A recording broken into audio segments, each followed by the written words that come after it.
가정의 달을 맞아 가족들이 더 생각나는 요즘인 것 같습니다. 특별히 저는 지금까지 건강하게 잘 자라준 저의 아이들을 보면서 감사함이 더 큽니다. 저의 아이들과 찍은 가족 사진을 제가 잠깐 준비했는데요. 보여주시겠습니까? 네, 제가 민망해서요 작게 준비해달라고 해서 적당한 것 같습니다. 지난 3월 둘째 아이 생일 때 기념으로 찍은 이 가족 사진입니다. 두 아이들이 남대문교회 와서요 더 무럭무럭 잘 자라고 있습니다. 하나님께 또 우리 성도님들께 깊이 감사를 드립니다. 그런데요 여러분들이 보시기에 이 아이들이 누구를 닮은 것 같나요? 엄마인가요? 아빠인가요? 누가 닮았나요? 아빠요? 아빠 닮았으면 안 되는데 엄마를 닮아야 하는데요. 괜찮습니다. 이렇게 부모의 모습을 닮은 아이들을 보면서요 어느 날 문득 저는 이 닮음에 대한 의미를 곰곰이 생각해 보게 되었습니다. 닮았다, 닮음. 여러분은 누구를 닮았는지요? 엄마를 닮았습니까? 아빠를 닮았습니까? 그런데 여기서 조금 더 깊이 생각을 해본다면요 우리가 아빠를 닮았든 엄마를 닮았든 아니면 엄마 아빠 반반이든 누군가를 닮았을 텐데요 우리의 삶은요 누군가를 닮음에서부터 비로소 시작된다라는 것입니다. 다시요, 우리의 삶은 누군가를 닮음에서부터 비로소 시작된다. 그래서 오늘 이 시간 신앙의 관점에서, 믿음의 관점에서 닮음의 의미, 이 닮음의 의미에 대해 새롭게 이해하고 은혜를 나누고자 합니다. 우리 그리스도인도요, 여러분, 성도도 믿음과 동시에 새롭게 태어납니다. 이것을 신학적인 표현으로 회심 혹은 중생이라 할 수 있습니다. 회심 혹은 중생. 참고로요, 회심은 뭐고 중생은 뭐지? 거듭나는 건데 다시 태어났다는 의미인데 왜 다르게 쓰이고 있지? 라고 생각하실 것 같아서 참고로 설명을 드리면 회심은요 인간의 편에서 죄를 등지고 그리스도께로 돌아가는 것을 의미합니다. 돌이킴이라고도 말을 하는데요. 그리고 중생은요 하나님의 편에서 그리스도께서 우리에게 새 생명을 주시는 것입니다. 그것을 중생이라고 합니다. 둘 다 구원받음이라는 차원에서 같은 의미라 생각하시면 되겠습니다. 어찌되었든 우리는 믿음으로 새롭게 거듭난 삶에 대해 회심했다, 중생했다 라는 표현을 쓰게 됩니다. 그런데 여기서 중요한 것은요 믿음으로 거듭난 삶도 무엇인가를 닮음에서부터 시작된다라는 것입니다. 다시요, 믿음으로 거듭난 삶도 무엇인가를 닮음에서부터 시작된다. 이 닮음에 대해 바울은요 골로새 교회 성도들에게 이렇게 전합니다. 골로새서 3장 10절에 이런 말씀이 있습니다. 보고 계시죠? 너희 성도들은 새 사람을 입었으니 새로 태어났으니 거듭났으니 이는 자기를 창조하신 이의 형상을 따라, 하나님의 형상이죠. 이것을요 하나님의 이미지라고도 이야기하는데요 헬라어 원어로 이마고 데이라고 표현합니다. 하나님의 형상, 이마고 데이라고 하는데요 이 이마고 데이를 따라 지시기까지 새롭게 하심을 입은 자다라고 성도들에게 지금 전하고 있는 것입니다.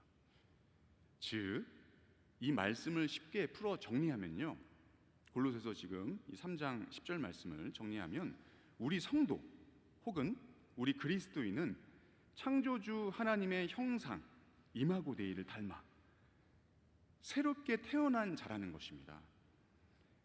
여러분, 본래 우리 인간은 하나님 보시기에 심히 좋았던 온전한 이마고 데이의 존재였습니다. 하지만 죄로 인해 망가져 버린 이마고 데이를 가진 존재가 되었습니다. 하지만 하나님께서 이것을 회복하시기 위해서 진정한 이마고 데이 되신 예수님을 이 땅에 보내주셨습니다. 따라서 오늘 말씀의 제목처럼 죄로 인해 하나님과 전혀 관계없던 다름의 존재에서 예수 그리스도로 인해 하나님의 형상의 닮음으로 회복된 존재가 바로 저와 여러분이라는 것입니다.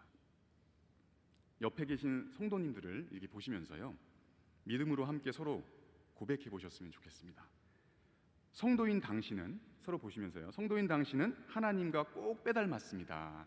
예, 성도인 여러분은 하나님과 꼭 빼닮았습니다. 예, 여러분, 제가 서두에 너무 빼닮았나 봅니다. 분위기 너무 좋습니다. 그 서두에 자녀들에 대한 이야기를 했죠. 부모가 부모님들이라면 다 공감하실 텐데요. 자녀들의 이렇게 모습을 보면서 생김새도 그렇지만 행동하는 것, 마음의 태도들, 그 삶의 모습들을 보았을 때 자기 자신을 닮아 있는 모습을 이렇게 언뜻 보게 될 때 마음이 뿌듯하고 행복감을 느끼게 되는 것이죠. 그렇다면 여기서 질문, 하나님께서 언제 가장 행복해 하실까 하는 것이죠. 바로 성도들이, 믿는 자들이, 구원받은 자들이 당신의 모습, 그 이마고 데이에 따라서 닮아가고 있을 때, 그때 하나님께서 가장 행복해 하시지 않을까 싶습니다. 이처럼 다름에서 닮음으로 좋은 본보기가 되는 성경에 나타나는 극적인 사건이 오늘 우리가 함께 읽은 누가복음 19장에 등장을 하는 삭개오의 이야기라 할 수 있습니다. 삭개오야말로 여러분, 예수님과 전혀 다름의 인생에서 아주 닮음의 인생으로 새롭게 태어난 사람이었습니다. 그것을 성경은 짧은 한 본문에 극적으로 지금 나타내 보여주고 있는 것입니다. 삭개오는 진정한 이마고 데이 되신 예수님을 통해 하나님의 회복의 은혜를 제대로 누린 인생이었습니다. 다름에서 닮음으로 회복된 삭개오의 이야기를 이 시간 잠시 듣고 묵상하게 될 때 각자 하나님을 닮으신 우리 성도님들 각자 자신을 돌아보셨으면 좋겠습니다. 나는 얼마나 하나님을 닮아 있는가. 먼저 1절 말씀입니다. 말씀을 이렇게 보여드릴 것입니다. 그리고 제가 읽을 텐데요, 잘 따라오시기 바랍니다. 예수께서 여리고로 들어가 지나가시더라. 예수님은요, 십자가 고난과 죽음을 당하시기 위해서, 지금 여기 누가복음 몇 장이 있죠? 19장이에요. 누가복음이 24장까지 있는데요, 이 지금 본문의 위치가 이제 예수님의 십자가 사건이 점점 다가오고 있는 그 시점을 이야기하고 있죠. 그런데 예수님께서 고난과 죽음의 사역, 그 십자가 사역을 감당하기 위해서 예루살렘으로 올라가시던 도중에 바로 가셨을 수도 되셨을 텐데 어디를 들렸습니까? 여리고를 들어가 지나가셨다라는 표현이 나와 있습니다. 여리고는요, 여러분, 종려나무가 많고 수목이 우거진 오아시스 지역이었습니다. 그리고 여리고라는 뜻은 무슨 뜻일까요? 향기라는 뜻을 가지고 있습니다. 또한 이곳은 여러분들이 잘 아실 것입니다. 이곳은 눈먼 자가 눈을 뜨고 구원받았던 예수님의 향기가 그득하게 배어있는 영혼의 오아시스였습니다. 그야말로 여리고는 생명의 땅이었죠. 그런데 이 여리고를 예수님께서는 예루살렘으로 올라가시던 도중에 왜 굳이 들어가셨을까요? 왜 지나가셨을까요? 그것은 바로 삭개오를 만나기 위해서였습니다. 2절 말씀입니다. 삭개오라 이름하는 자가 있으니 세리장이요 또한 부자라. 삭개오는요, 여러분, 로마 정부의 앞잡이 노릇을 하며 유대인들 사이에서 세금을 받아내는 세리였습니다. 유대인의 입장에서 보면 삭개오는요, 반역자였고 매국노여서 절대 가까이 하기 싫은 죄인 중의 죄인이었습니다. 그래서 그는 유대인들 사이에서 손가락질을 당하고 욕을 먹고 미움을 받으며 사람 취급을 받지 못하였습니다. 하지만 그는 그럴수록 보란듯이 더욱더 열심히 살았습니다. 동료 세리들보다 일 잘한다고 인정도 받고 승진하여 세리장이라는 중직의 역할을 맡아 힘도 권력도 얻게 되었습니다. 뿐만 아니라 그는 해를 거듭해 갈수록 쌓여가는 재산 때문에 떵떵거리며 살 만큼 부자가 되었습니다. 부자라는 표현이 나타나고 있거든요. 그러나 시간이 흘러갈수록 그의 인생은 허무해지고 헛헛해져 갔습니다. 그는 집에 찾아오는 친구 하나 없이 늘 외로웠습니다. 무엇이든 붙잡고 싶고 마음을 채우고 싶었지만 참 만족함을 얻을 수 없었습니다. 삭개오는 여리고에서 가장 큰 부자였지만 어쩌면 그는 가장 헐벗고 굶주린 영혼이었습니다.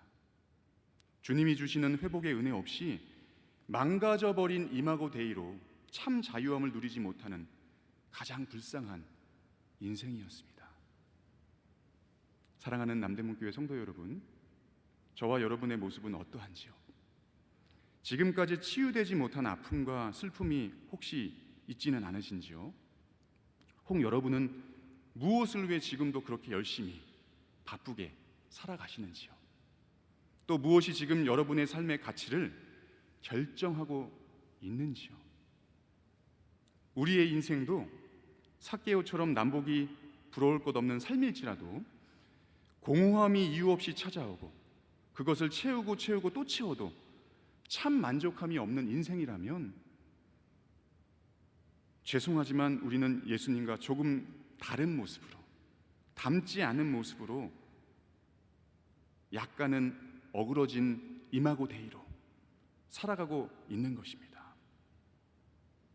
하지만요 여러분, 그럼에도 불구하고 예수님은 돌이킴의 기회, 회복의 은혜를 주시고자 허무하고 헛헛하고 외롭고 만족함이 없는 인생 가운데 찾아오심을 기억해야 합니다. 3, 4절 말씀인데요, 다 함께 같이 한번 읽어보겠습니다. 3절, 4절 말씀 보여주십시오. 시작. 그가 예수께서 어떠한 사람인가 하여 보고자 하되 키가 작고 사람이 많아 할 수 없어 앞으로 달려가서 보기 위하여 돌무화과 나무에 올라가니 이는 예수께서 그리로 지나가시게 되미로라. 아멘. 삭개오는요 남은 삶도 지금처럼 살고 싶지 않았습니다. 그러다가 주변 사람들을 통해 얼핏 주워들은 소문이 하나 있었습니다. 그것은 나사렛 예수에 관한 소문이었습니다. 그 예수를 만나면 혹시 자신의 삶도 바뀌지 않을까, 변화되지 않을까 생각이 막연하게 들기 시작했습니다.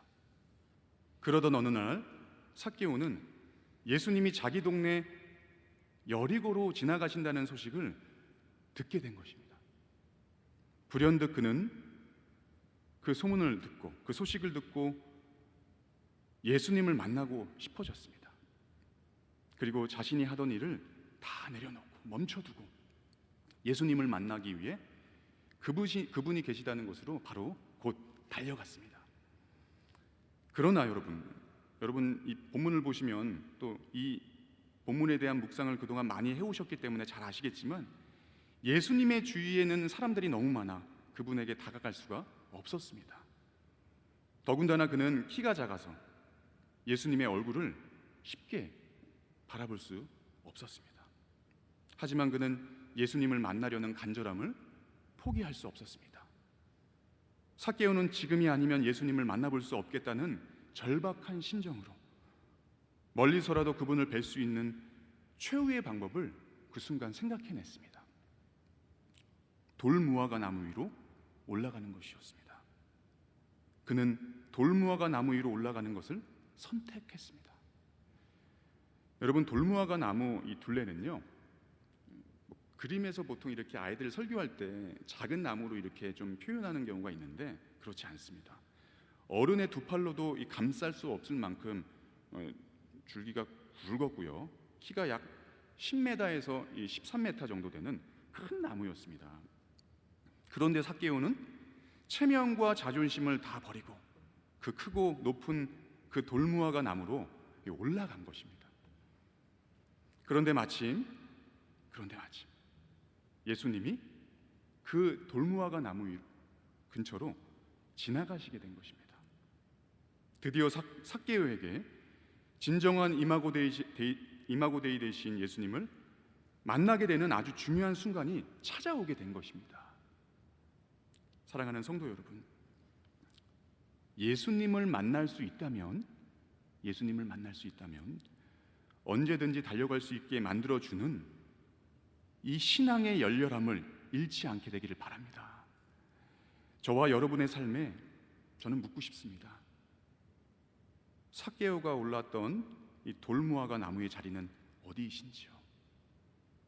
아직도 내 헛된 체면과 알량한 자존심 때문에 돌무화과 나무 아래에서 하나님 없이, 예수님 없이, 우리 주님 없이 이리저리 방황하고 있지는 않으신지요? 여러분이 갈등하고 결단하지 못하는 그때가 예수님이 지나가시는 중요한 순간임을 잊지 말아야 합니다. 부디 바라기는 이 예배의 자리, 말씀과 기도의 자리로 올라오셔서 우리 주님을 늘 새롭게 만나는 축복을 누리시는 저와 여러분 되시기를 주님의 이름으로 간절히 축복드립니다. 계속해서 5절 말씀입니다. 제가 읽어보겠습니다. 예수께서 그곳에 이르사 쳐다보시고 이르시되 삭개오야 속히 내려오라. 내가 오늘 내 집에 유하여야 하겠다 하시니. 예수님은요, 돌무화과 나무 아래를 지나가시다가 그냥 지나가시면 되는데 잠깐 멈춰 서셨습니다. 그리고 나무 위에 오른 키 작은 삭개오를 쳐다보셨습니다. 그리고 그를 향해 말씀하셨습니다. 삭개오야 속히 내려오라. 여러분, 실제로 그의 이름 삭개오는요, 순결하다, 의롭다는 뜻을 가졌지만 그의 삶은요, 그의 이름의 뜻과 다르게 부정하고 불의한 삶이었습니다. 사실 그래서 그는 지금껏 자신의 이름 없이 살아왔습니다. 그의 이름을 진심으로 불러주는 사람이 하나도 없었기 때문입니다. 그러나 예수님은 부정하고 불의한 그 죄인의 이름을 진심으로 불러주셨습니다. 여러분, 살다 보면요, 내 마음에 들지 않는 사람, 나에게 상처 준 사람, 나와 다투고 뭐가 문제가 있는 사람은요, 얼굴을 쳐다보고 싶지도 않아요. 그 이름을 기억하고 싶지도 않습니다, 여러분. 그런데 그 어그러진 이마고데이 하나님의 형상을 갖추지 못한 전혀 다른 인생을 살았던 그 삭개오의 그의 이름을 불러주셨다는 것이죠. 나무 위에서 정신없이 예수님을 보고 있는데 한 번도 만난 적이 없는 그분이 자신의 이름을 부르셨을 때 삭개오가요, 얼마나 놀랐을까요, 여러분? 삭개오가 예수님을 부른 것이 아닙니다. 예수님이 삭개오의 이름을 불러주셨습니다, 여러분. 그 한 이름을 불러주시기 위해서, 삭개오야, 이 한 이름을 불러주시기 위해서 예수님은 그 멀리서 여리고로 들어오신 것입니다, 여러분. 이것이 얼마 만에 들어본 자신의 이름이었는지, 진실로 누군가가 내 이름을 불러준 것인지, 기쁨과 감사함 때문에 거칠고 힘들게 살아온 인생 속에 딱딱하게 굳어졌던 이 삭개오의 마음이 스르르 스르르 녹아내려져 가는 것 같았습니다. 차가운 눈에선 뜨거운 눈물이 흐를 것 같았습니다. 그뿐만이 아니었습니다. 순결한 자야, 의로운 자야, 다정하게 자신의 이름을 불러주신 그 예수님이 삭개오에게 나무 아래로, 자신에게로, 예수님에게로 어서 내려오라 말씀하십니다. 그리고 삭개오의 집에 잠시 머물고 싶다고, 내가 너와 더 교제하고 싶다 말씀하셨습니다. 사랑하는 성도 여러분, 삭개오의 이름을 아셨던 예수님이 저와 여러분의 이름도 분명히 알고 계실 것입니다. 우리의 이름을 잘 아시는 그분이 저와 여러분의 아픔과 상처도, 외로움과 슬픔도 이미 다 알고 계십니다. 남들은 이해할 수 없는 그 아픔과 슬픔, 남들은 도와줄 수 없는 그 문제, 예수님은 다 안다는 것입니다. 그 주님께서 지금 저와 여러분의 이름을 이 예배 가운데 부르고 계시지 않으실까요? 경서가. 여러분, 저는 제 자신이 얼마나 부정하고 불의한 자인지 저는 압니다. 거룩한 척하고 이 설교의 강단에 감히 목사라는 이 타이틀을 가지고 설교자로서 이 강단에 서 있지만 저는 제 자신이 얼마나 부정하고 불의한 자인지 압니다. 하루에도 5만 가지 생각과 마음으로 죄로 물든 제 자신을 날마다 봅니다. 이러한 제 자신만 보면 소망이 없습니다. 절망 그 자체입니다. 하지만 그때마다 제가 다시 일어설 수 있고 다시 시작할 수 있고 소망을 가질 수 있는 것은 주님께서 저를 불러주시기 때문입니다. 경서가. 사랑하는 성도 여러분, 예수님은 우리의 부정하고 불의한 삶에도 십자가 구속의 은혜로 우리를 순결한 자, 의로운 자로 불러주십니다. 이것이 얼마나 우리에게 큰 위로와 힘이 되는지 모르겠습니다. 그리고 그 주님께서 우리에게 동일하게 말씀하십니다. 내게로 어서 내려오라고. 이렇게 형편없고 보잘것없는 우리의 삶에 더 머물고 싶다고, 우리와 더 교제를 나누고 싶다고 말입니다. 삭개오에게 들린 이 귀한 음성이 저와 여러분의 삶 속에 날마다 순간마다 들려지게 되기를 주님의 이름으로 간절히 소망합니다. 이어서 6절 말씀입니다. 6절 말씀 보여주시겠어요? 급히 내려와 즐거워하며 영접하거늘. 삭개오는요, 예수님께서 어서 속히 내려오라 라고 말씀하셨을 때요, 그 말씀에 지체하지 않았습니다. 높은 나무에서 떨어질까 조심하지도 않았습니다. 사람들이 다 쳐다보는데도 그들의 시선이나 평가 따위는 중요하지 않았습니다. 그저 예수님의 말씀에 감동되어 나무 위에서 급히 내려왔다라는 표현이 나와 있죠. 급히 내려왔습니다. 그리고 즐거운 마음으로 예수님을 영접했습니다.